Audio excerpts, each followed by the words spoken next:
Good morning, PT on Ice crew. Sorry for the couple of minute delay here. Had a little trouble with the technology this morning. For some reason, having a little hard time connecting. Hopefully, we're good now. Hopefully, the sound's coming through. So I'm going to jump right into it because I'm already a couple minutes behind, and I don't want to delay anybody. Anybody who's able to join with us this morning on a little Monday with Pop.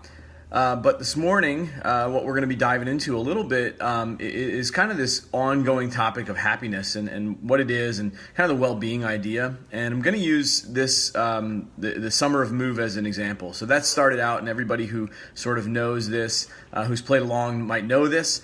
But let me go ahead and get going with the timer or else I'll forget. Oh, hey, Colin. Good to see you, man. Good morning. Good to see you on there. So a couple of things that I figured I would cover, right? So, it's an interesting thing, the idea of happiness. And we've covered this a little bit before in well-being.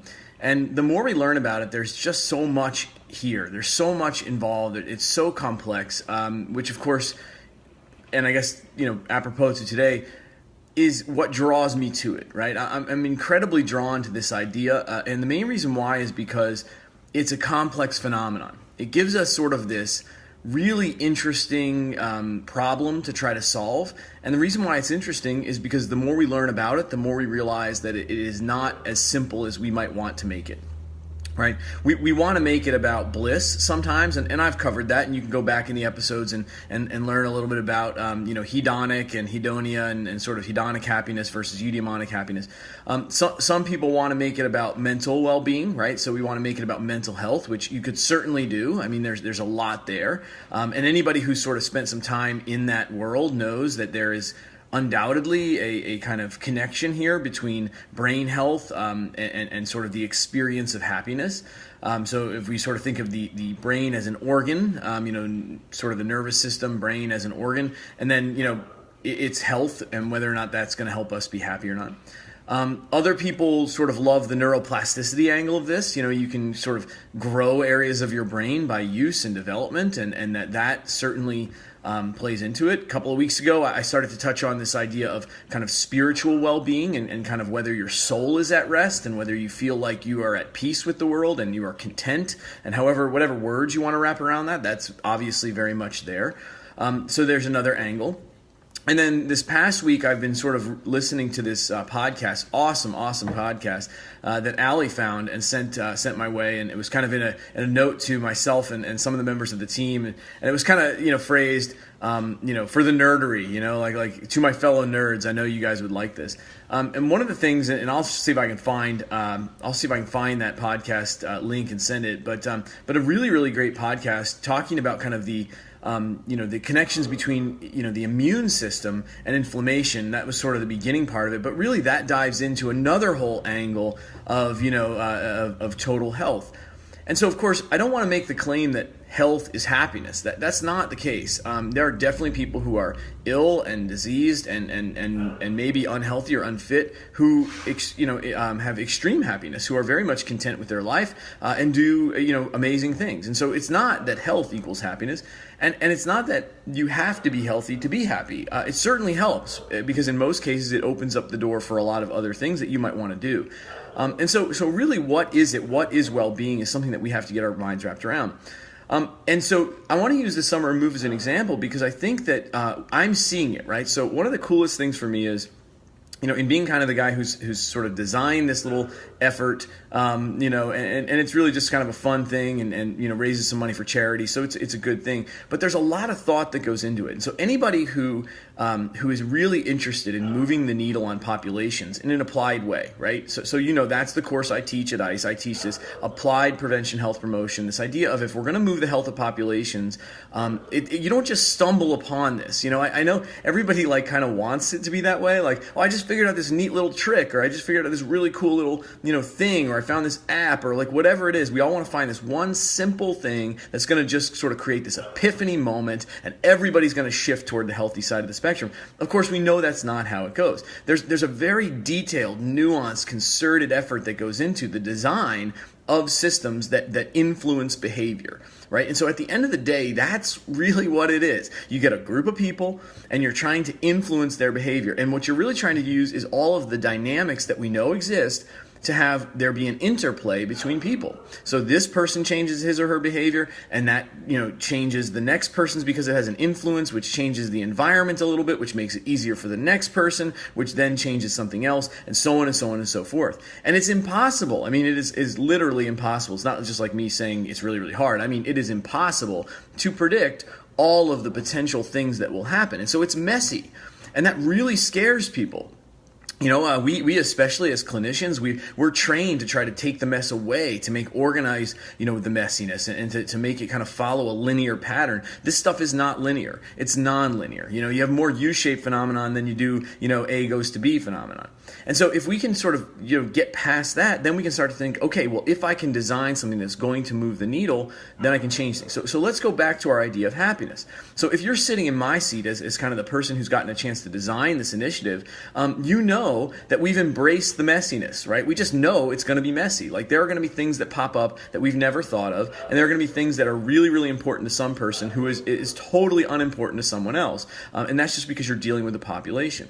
But what's been the coolest thing to see is this year we included a whole bunch of challenges. Last year we sort of dabbled in the challenges a little bit. I threw a couple at people here and there, and we made them standard. Right? We made them very standard, like everybody's going to do the same thing, and good luck out there, and all that good stuff. But this year we said, no, you select your own, and we'll have a whole bunch of them. And watching that happen this year has been so cool because it's hard. People are surprised with what they're getting, and I think that difficulty, it kind of engages the human spirit and the human mind. We're built to solve problems. We love solving problems. It's what gives us an energy. Secondly, the whole thing is working for a purpose bigger than ourselves. Again, that kind of gets us a baby step closer to that, eudaimonic happiness. This idea that, well, I'm doing something big. I'm doing something important. I've got important work. I've got purpose. And when I do that, when I'm doing something with purpose, obviously that's going to change my well-being and my happiness. Third, I'm doing it with peers. I'm doing it with other people. I mean, now, I don't know if you saw the videos. I actually don't know if they've been posted on outward-facing social media. If not, we'll definitely make sure they get there at some point. But Alan posted and Pat McSweeney posted these great videos of them at the ice course this past weekend. I think it was in Pittsburgh. It was the spinal thrust. Maybe Justin was teaching it, and they pulled this really hard workout as part of the challenge. But there they are, this entire class of people doing push-ups and sit-ups, and there's AC/DC playing in the background, and it's like super cool to watch this come together. What that says to me is that was a moment. It was not bliss. I mean, let's be very, very clear. Doing 2,500 push-ups and sit-ups as a group is not blissful, right? You don't do that and be like, oh my gosh, it's going to be so great, just like that great piece of candy that I had or that awesome meal. Like, that's bliss, and there's nothing wrong with that.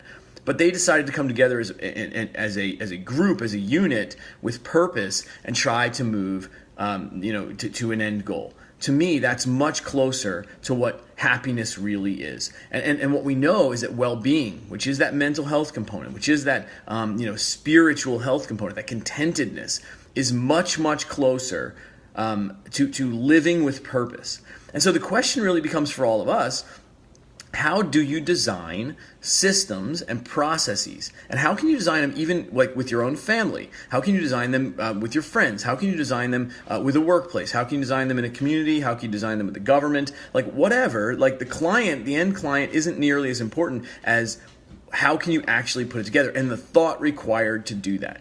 Now, is it work? Yeah, it's definitely work. And I think that's what we're finding. But is it successful? Yes. Now, I'm not going to share the details, but I got a phone call last week, a guy who had gone through the course, and I sort of checked in with him, and I said, hey, I haven't heard from you in a little while. I know you've been getting really close, and some things have been going your way. I wanted to hear how it went. Well, I'm hoping he's going to write up a case study on it because he said that he's interested in maybe doing that. But basically, his text back to me was, it's going better than I could have imagined. I'm crushing it, essentially, right? I'm saving this client a boatload of money already, and we're just getting started. I mean, when I hear stuff like that, it's a beautiful thing. This guy stepped way out of his comfort zone to be in this space. This is a person who had never been in this space, used his network, right? So had a friend of a friend kind of a thing, used his network to get into a space that he thought he could make an impact, worked really hard for a few months to get there, and then, of course, did it.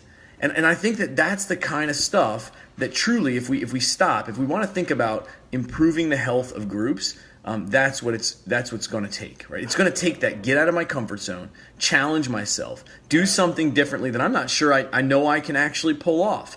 Deal with the messiness. It's going to be absolutely ugly at times and hugely messy. But then understanding all the underlying physiology behind it.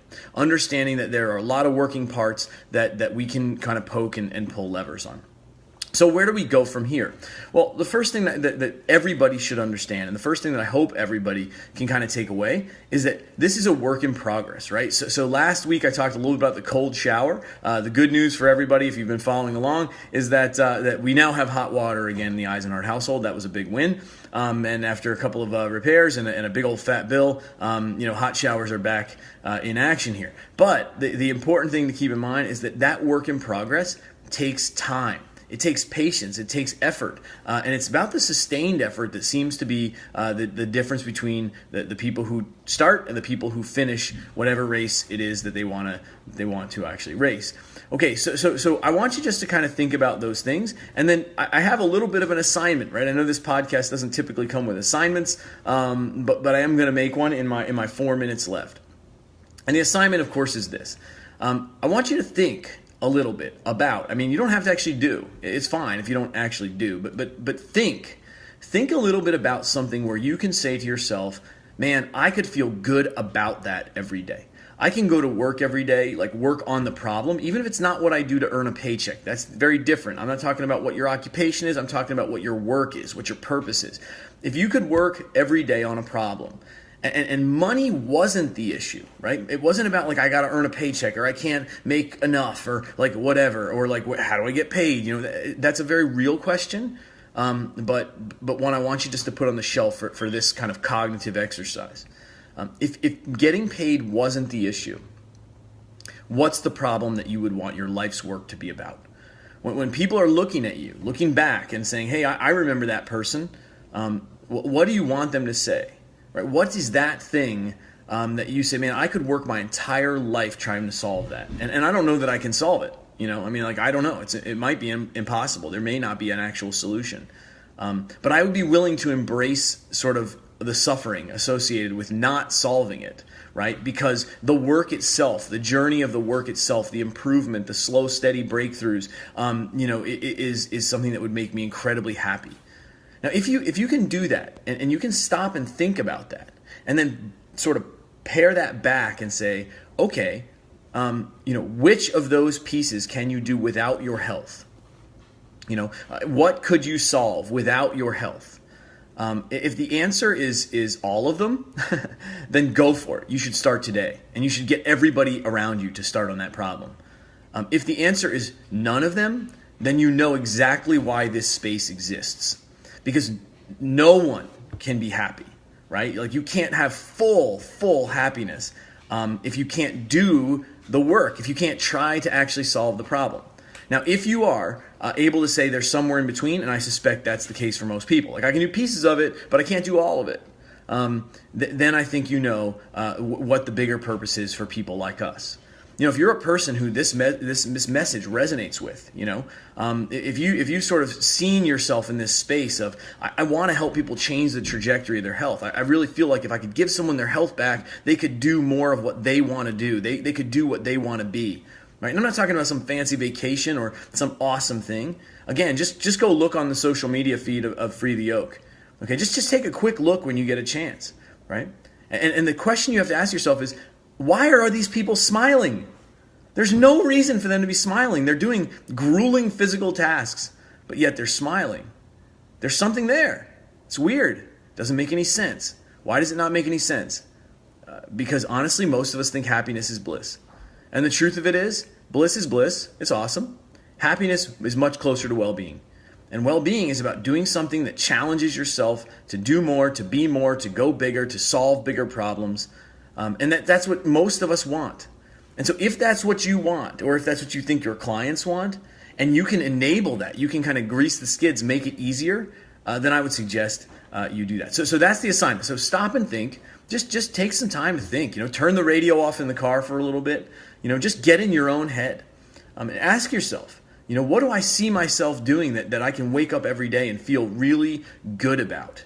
And if you can do that, if you can kind of silence the world for just a little bit, and I know it's scary for most of us. Most of us have trained ourselves to be attached to some kind of stimulus all the time. But if you can just shut down. Now I'm going to tell you, we're going to talk about this a little bit at the Rising Tide. And we're going to continue to go down this road as the cohorts, go along. As we start up, we're going to be starting up again in the fall. That topic, I think, is going to come up quite a bit as we continue to expand into it, because the research is pretty clear and we can't ignore it. As practitioners, we've got to get there. But those are the kinds of things. Can you shut down life a little bit? Can you literally sit around the campfire of life and get yourself organized enough to say, hey, what is it that I can do every day? I can do the slog, I can do the work, and it's going to put a smile on my face because I'm going to feel content. I'm going to feel like I've gotten somewhere. All right, I said I was going to end early, and I didn't, man. I feel like I could go down this road a little ways longer. I won't do it. Just a couple of announcements, as always. Just remember, the courses on the site, they're there. Look into them. That's really, at the end of the day, what you see in those videos. You see, people doing the Herschel 2,500 sit-ups and push-ups. If that intrigues you a little bit, check it out, because you're not going to get that kind of a feel in most courses, I would imagine. Secondly, just know that we are ramping up quickly with the summer move. Registration is going to open again this morning for round 2, so pass that on to your friends and family, anybody who wants to get in and try a little bit of this kookiness, mop up some of the messes of life and have a great time doing it.